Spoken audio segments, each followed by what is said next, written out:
It's time to be f***ing consistent again. Hey guys, it's Dianel. And in today's video, I'm just going to basically rant a little and just give you guys something. I'll get to that. So, all the TV shows, not all the TV shows, I'm exaggerating, but a lot of the TV shows I watch or watched are ending or getting canceled. Things like Teen Wolf, which ended in September, I believe. Pretty Little Liars ended in June. Scream, MTV Scream, the show that was kind of like based off the movie Scream, but not really. That show got rebooted. And that basically means that it's a whole new concept with different people, which they did that because the ratings of the show were low, but I would love to know how the ratings for that show were so low if it was such a good show. Like a lot of people liked it. I'm still not over that part of the whole thing. I don't know if I mentioned this one. I don't. But The Fosters is also ending in June. Like the season finale was 2 weeks ago or last week, I believe. But it's ending. Like there's gonna be a 3-day big finale in June. So yeah, after that, The Foster is gonna be over. The only show that I know for sure is not going to leave me is Grey's Anatomy. But people always leave, and this time, of course, who has to leave? This time, two people are leaving. Two main characters are leaving. And spoiler alert, if you don't want to know who these people are, I don't know if I've been looking at the camera. I'm sorry if I haven't. But anyways, if you don't want to find out who these people are that are leaving after season 14, to skip 10 seconds of this, I guess. So April and Arizona are both leaving from the show. I don't know why. I'm pretty bummed about it because they were great characters. They were great characters. They are great characters, and I don't. I know it's the actor's decision to leave, but why?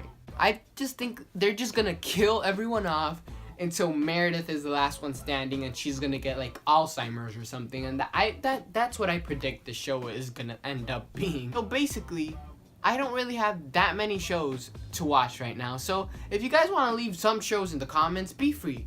Feel free. I don't know how to talk today. I'm sorry. Feel free to leave any shows you think I'd like. Any shows that are interesting in the comments. Right now, shows I'm watching are Riverdale, which I have to catch up on, Jane the Virgin, which I have to catch up on, How to Get Away with Murder, also have to catch up on that. I'm also really excited for Orange is the New Black, and it comes out in like 3 months, and I'm pumped because I really love that show. It's an amazing show. The point of this video wasn't to rant, but I wanted to give people shows to watch because there's a lot of shows that are ending recently. So I'm just gonna give recommendations. So you may watch it if you want, or you won't watch it. I don't know. Just hear me out and give it a try if you feel like it. First show is Grey's Anatomy. Now, if you want a show that you know is never going to end, ever, that you can always rely on to be on TV, watch Grey's Anatomy, because Grey's Anatomy is a good show. And I know what you're thinking, oh my god, it's a doctor show, it's so boring. And it actually isn't. It's really not that boring. It's not boring at all. And I'm not gonna get too much into Grey's Anatomy because I already had a whole rant video about that. Check it out by clicking right here. But yeah, Grey's Anatomy is a good show. It's not all about the doctor stuff, trust me. Like, there's a lot that happens in that hospital. I am sorry if you guys hear noises, but it's my radiator, and it always does this when I'm recording a video. So yeah, that's it. Orange is the New Black. Now, I said this before, a friend recommended it to me, and I'm glad he did because it's a great show. It's so diverse, and the concept of the show is amazing. It's based in a prison, a woman's prison, and it's just the life of the inmate. Oh my god, why do you keep doing that? I'll wait. Anyways, you just get to see the life of these women in prison, and you get to see like what goes down in prison, and it's actually based kind of ish on a true story because it was based on this book that the writer, I believe, of the show wrote. because she was in prison. I don't know. It's a whole thing. The only thing about that show is it's a Netflix show, and on Netflix, like that show, you literally have to wait a year.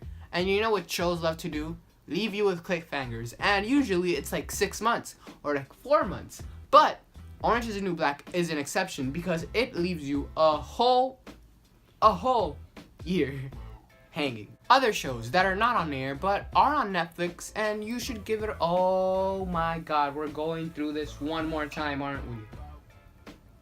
Is Friends. Friends is a classic. People are iffy about Friends for some reason. Like, some people don't like it, but like some people don't find it funny. I really would love to know how you can't find Friends funny. Like, how do you not have a sense of humor is my question. Also, the characters are like really fun characters. Also, people don't like Ross, and I don't really have anything against Ross, but a lot of people don't like Ross. Friends is a good show. Next good show is not on Netflix anymore. I don't know why, but it's How I Met Your Mother. And I actually had a dilemma with this show. I hated this show, and the reason being wasn't that I watched it and I didn't enjoy it. It was because I was a Friends fan and I was not going to betray Friends with this Friends ripoff. But it is not a Friends ripoff at all. It's actually really different than Friends. So, it's also a sitcom.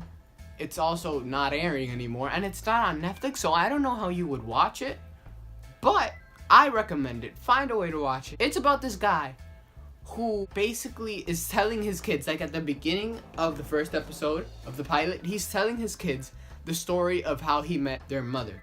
And then it just goes through all these years of his 30s-ish and all this like romance he goes through. Everything he goes through just to like find, like all of this happens and like everything's just interconnected, and at the end you learn who the mother is. People are iffy about this show too, but it's not about the show as a whole. It's more about how it ended. Like, some people were not satisfied with how it ended, but watch it and you'd be the judge of that, because I, again, did not mind it. I just feel like I have a really unpopular opinion on things, but it's fine. Next show, last show, I promise. Jane the Virgin. Jane the Virgin is a great, funny show. It's funny, but it's not a sitcom, so it doesn't last 30 minutes. It lasts a whole like hour, or 40 like something minutes with no commercials like you would watch it on Netflix. It's about this girl who gets artificially inseminated by accident, and she's a virgin. So she's basically a pregnant virgin, and it's this whole like problem and with her family, and it's like this Hispanic soap opera thing, but it's in English. It's a weird and awesome concept, but I assure you, you'd like the show. Anyone would like this show. Yeah, that was basically it. This video was pointless unless you happen to decide to watch one of the shows I recommended. If you liked any of the shows I recommended, again, give this video a thumbs up and comment down below any shows you'd like me to watch. And if you watched one of the shows already, comment down below which one, and we'll just go on a spiel. Is that a right word? Is that the right word? I don't know, but we'll just talk about it in the comments, because I like talking about the shows I watch. I feel really passionate about that specifically. Subscribe right here for videos every Monday, Thursday, and Saturday. And right here you can see my last video. And see you guys on Thursday. Bye.